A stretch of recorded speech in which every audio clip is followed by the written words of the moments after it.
So, the dust finally settled on Shinjuku, and the world of cursed energy, it just kind of exhaled, right? A surprisingly peaceful breath. But you know, for a story built on absolutely ruthless, uncompromising tragedy, where every single victory was bought with staggering trauma, this piece, it felt almost alien. Welcome to this explainer for ReWritten. Today, we're not looking at what was actually published, we are exploring an alternate path, a terrifyingly plausible scenario that was hiding right there, just beneath the surface of the lore. Jujutsu Kaisen ended quietly. Tonight, we ask, what if it never got the chance to? Let's really dive into this. We're stepping completely away from that surprisingly domestic piece of Chapter 271. Instead, we're going to explore a much darker, fundamentally different conclusion, one that truly honors the apocalyptic dread this series was so incredibly famous for.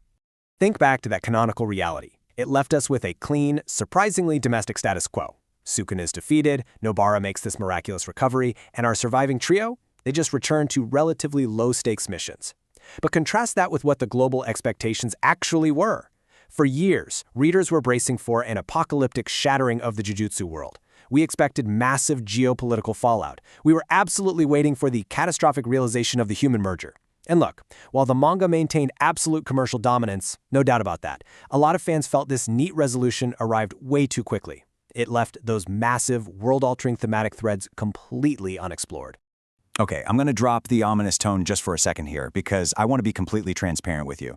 What we're about to explore in this explainer, specifically this concept of the unknown entity, is an entirely original, fan-created concept. It was designed specifically for this thought experiment. So just to be clear, it is not omitted canon lore, and it's definitely not some secret truth we dug up from Gege Akutami's notes. Rather, we've engineered this whole thing to feel structurally and mechanically perfectly consistent with the established universe. We're leveraging the intricate rules of vessel mechanics and binding vows that we already know. Because honestly, intellectual honesty is the bedrock of what makes a good alternative narrative trustworthy. I really want you to know this is a creative reimagining built with genuine, deep respect for the source material and its incredibly dense magic system. All right, back into the chaos. So, how does this timeline violently diverge? Imagine the Shinjuku Showdown being violently interrupted. In the exact moment Yuji Itadori delivers that soul-splitting black flash, tearing Sukuna away, Megumi's fragile control over his own body completely fractures. And this brilliantly illustrates the terrifying danger of Kenjaku's foresight.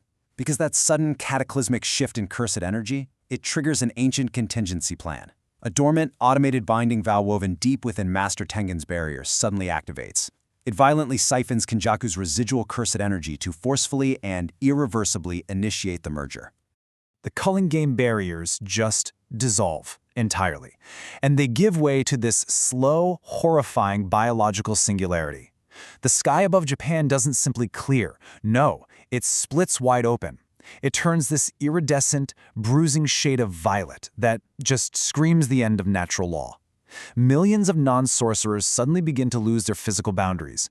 They literally melt into a translucent, agonizing sea of intertwined limbs and featureless faces, drifting upward into the atmosphere like ash. It's chilling. This is the birth of a sterile, white and gold colossus, woven from millions of human souls. Reborn through this monolithic entity, Kenjaku's consciousness takes a completely new shape. It has no individual malice anymore. Just a cold, almost alien curiosity, gazing down at the ruined landscape of Shinjuku like a detached scientist examining a freshly cultured petri dish. But wait, because simultaneously, a second internal crisis erupts, and this one is rooted deep in the dark history of the Heian-era.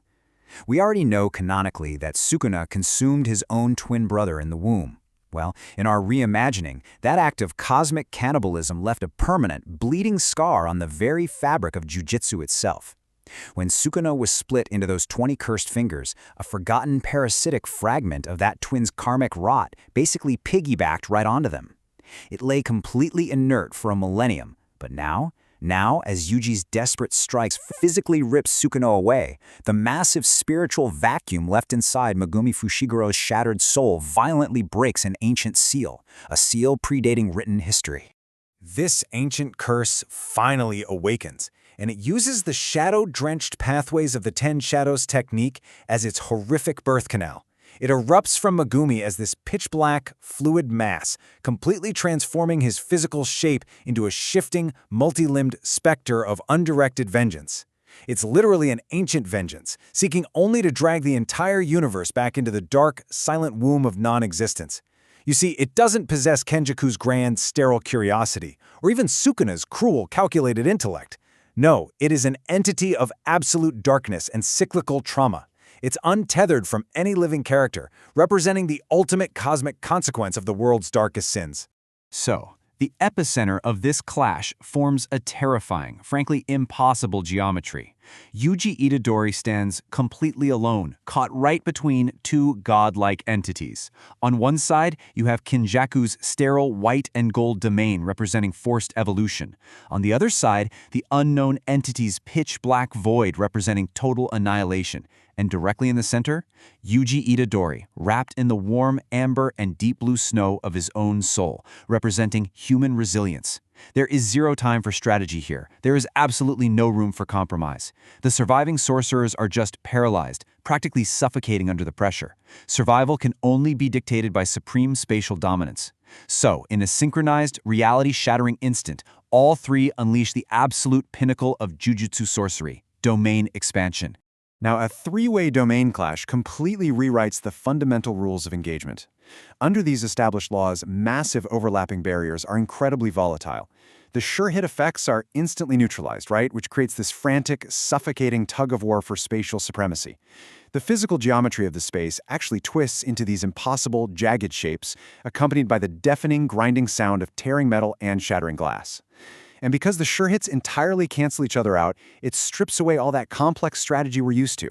It forces these three combatants to rely absolutely on their raw, ultimate techniques to decide the fate of the entire world. Let's look inside Kenjaku's barrier first. The sky becomes this kaleidoscopic web of glowing nervous systems, celestial matter, and slowly turning massive DNA strands. It is a blindingly bright, sterile, and terrifyingly beautiful environment that just completely rejects human imperfection. From this pristine space, Kenjaku unleashes a gravitational singularity woven from the forcefully condensed souls of millions of absorbed humans. It represents a horrifying harmony, the ultimate blindingly bright erasure of individual identity. It violently strips away free will, all for the sake of an unpredictable, forced evolutionary leap.